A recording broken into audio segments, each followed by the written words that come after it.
Hello everyone, आपका स्वागत है हमारे निफ्टी वीकली व्यू में फिर से। जैसे कि हम लोग बात करते हैं कि इस हफ्ते मार्केट में क्या हुआ है और अगले आने वाले हफ्तों में मार्केट कैसा परफॉर्म कर सकता है, क्या है जियो पॉलिटिकल सिनारियो, कैसा है मैक्रो इकोनॉमी में, क्या चीज़ चल रहा है। और मार्केट में इस हफ्ते कौन से ऐसे सेक्टर में एक अच्छा इन्वेस्टमेंट देखा गया है। तो चलिए शुरू करते हैं आज का निफ्टी वीकली व्यू और देखते हैं आने वाले हफ्तों में क्या हो सकता है हमारी इंडियन मार्केट में।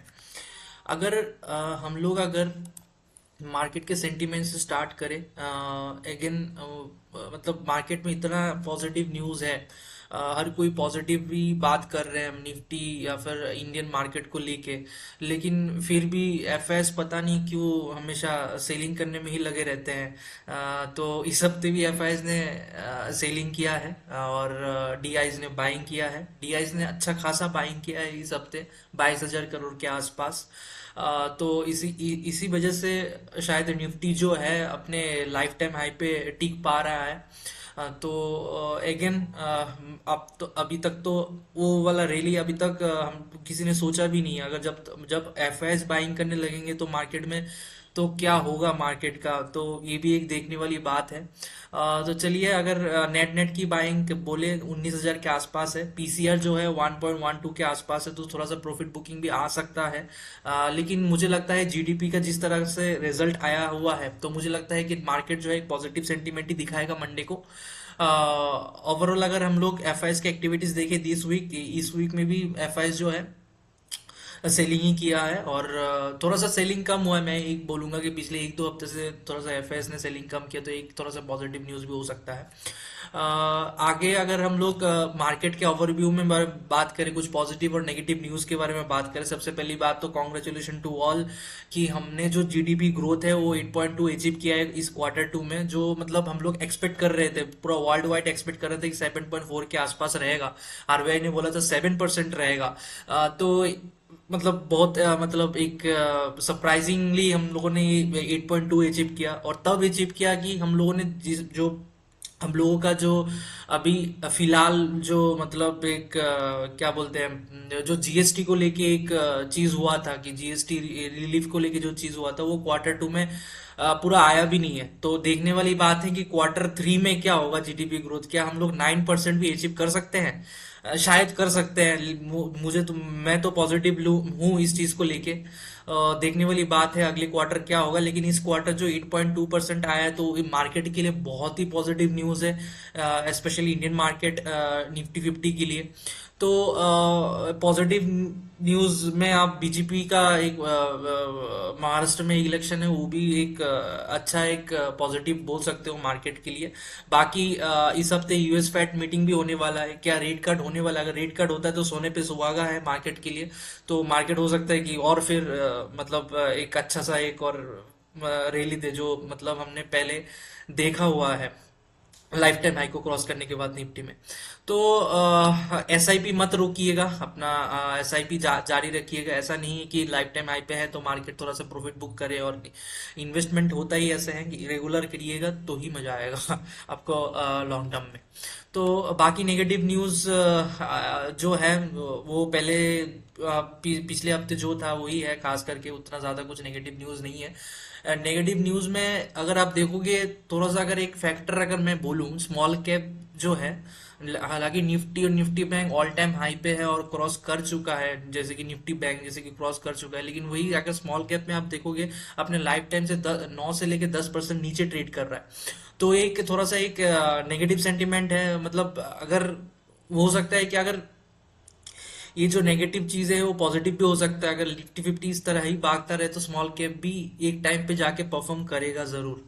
तो स्मॉल कैप पे नजर रखिए। अगर स्मॉल कैप पिछले आने वाले दिनों में अगर एक दो हफ्ते अगर स्मॉल कैप नहीं परफॉर्म करता है, इसका मतलब समझ लीजिए बॉर्डर इंडेक्स में जो है एफआईज प्रॉफिट बुकिंग करता है। और कभी भी अगर मार्केट में गिरावट होता है ना, सबसे पहले स्मॉल कैप और मिड कैप से स्टार्ट होता है प्रॉफिट बुकिंग।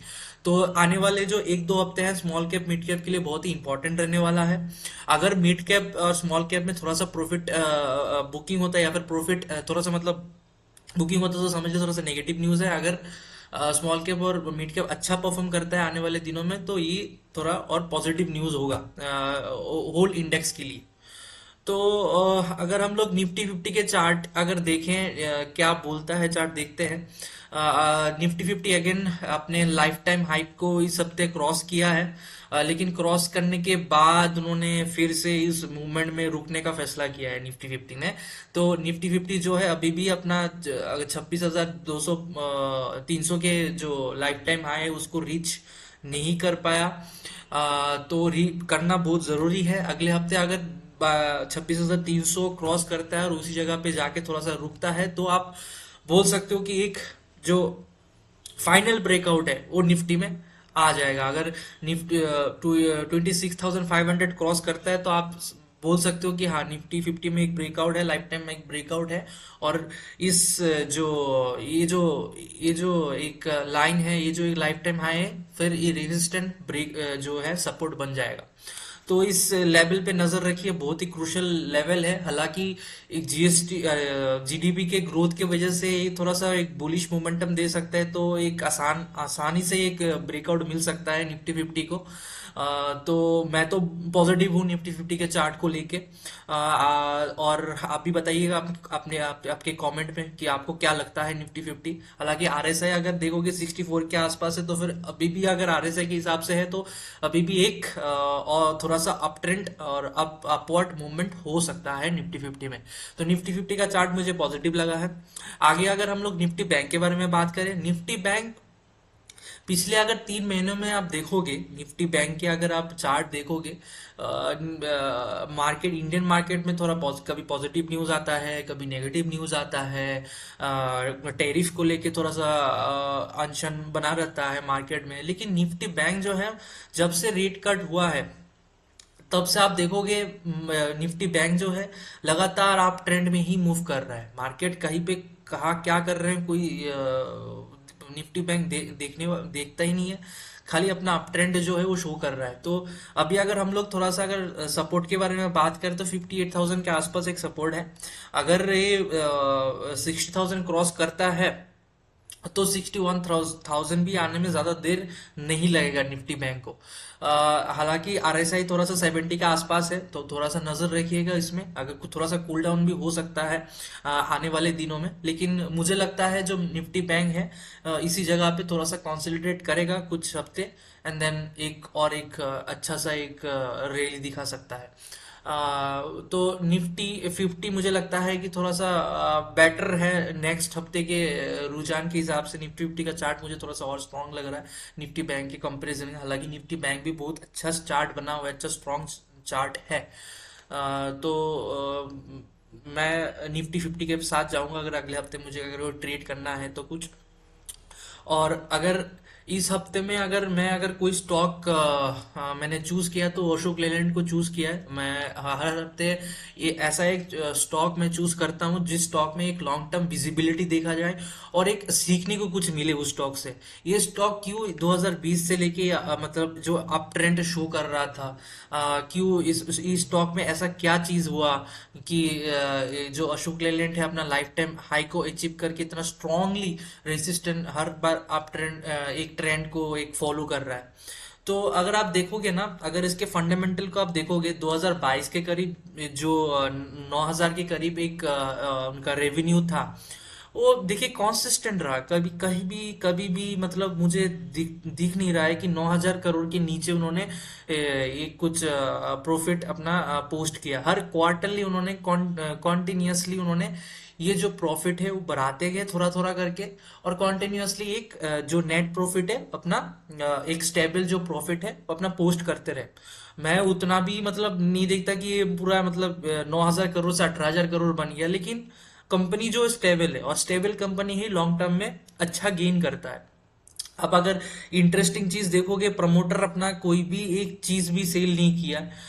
उधर एफएस, मैं क्यों कहता हूं कि हमेशा एफएस को फॉलो करना चाहिए मार्केट में जब भी आप थोड़ा सा मतलब लॉन्ग टर्म कोई स्टॉक रिसर्च कर रहे हो। एफएस का क्या बात है, आप अगर देखोगे ना 2022 से अगर कंपेयर करोगे, ऑलरेडी 3x हो चुका है। अगर आप मतलब अगर 100 रुपए डालते हो किसी चीज में, वो अगर 300 रुपए हो रहा है, तो और क्या चाहिए। और ये अच्छा स्टॉक है अशोक लेलैंड, ना ये हमारे निफ्टी मतलब टॉप 200 में है ये स्टॉक। और ये 200 के जितने भी सारे स्टॉक है वो थोड़ा सा भरोसेमंद लायक होते हैं, लॉन्ग टर्म के लिए एसआईपी करने लायक, मतलब लोग लॉन्ग टर्म इन्वेस्टमेंट करते हैं। थोड़ा सा लार्ज कैप के अंडर में आता है।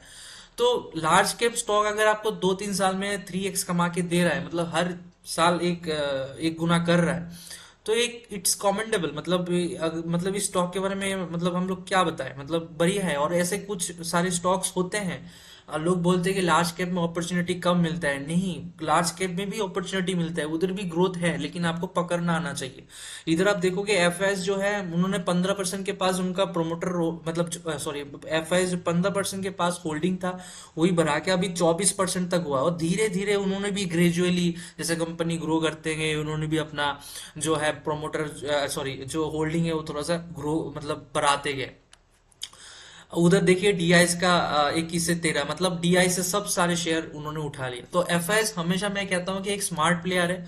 इवन दो कंपेयर करोगे अगर डीआई से, एफआईएस ऑलवेज इन विन, वो लोग हमेशा प्रॉफिट बुक करके जाते हैं हमारे मार्केट से।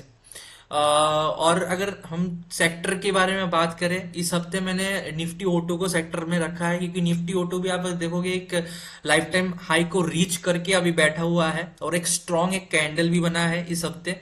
तो मुझे लगता है कि आने वाले लॉन्ग टर्म, अगर कोई इन्वेस्टर है तो इसको आप इसमें आप थोड़ा सा नजर रखिएगा, एक इन्वेस्टमेंट करने लायक एक हो सकता है।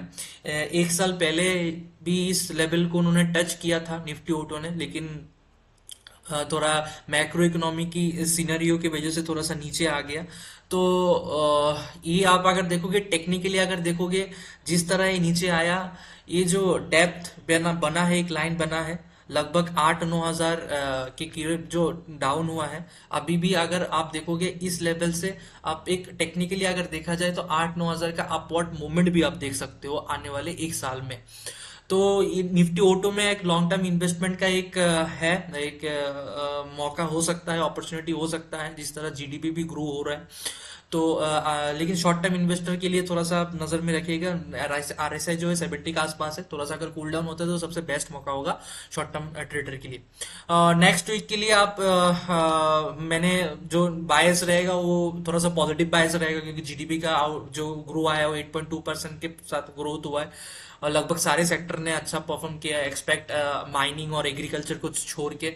तो इसमें थोड़ा सा एक बार एक नजर रखिएगा, फेड कट रेट कट पे नजर रखिएगा। वो सारे लेवल मैंने इधर लिख के रखा है आपके एक मतलब लेवल के लिए, लेवल टू लेवल एक देखिएगा, की लेवल जितने भी सारे हैं मैंने इधर लिख के रखा है। तो इसको आप अगले हफ्ते के लिए देख सकते हो। अगले हफ्ते देखने लायक जो चीजें हैं, हो सकता है मोस्ट प्रोबेबली हो सकता है दिसंबर के एंड तक एक कुछ न्यूज आए, इंडिया यूज आजकल के जो ट्रेड डील के बारे में कुछ न्यूज आए आजकल में। तो एक थोड़ा सा एक नजर में रखिए। तो बाकी मिलते हैं next week. Thank you for watching this video. मिलते हैं नेक्स्ट वीक।